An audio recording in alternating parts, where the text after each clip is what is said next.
আমি প্রশ্ন করেছি বাংলাদেশ সরকারকে যে আগের প্রধানমন্ত্রী হাসিনা ওয়াজেদ রোহিঙ্গা মুসলমানদের কক্সবাজারে থাকতে দিয়েছিলেন কেন?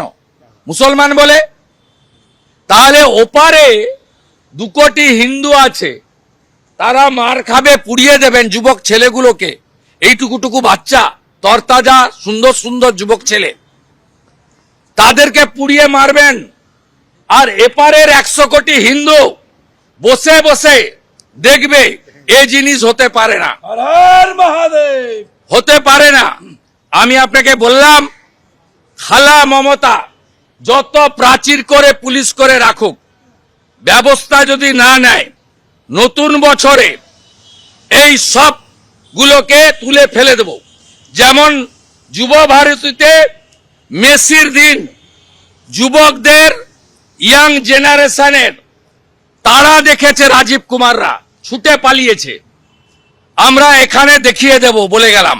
আর আজকে 1000 সাধু এসেছেন, 300 নাগা সন্ন্যাসী।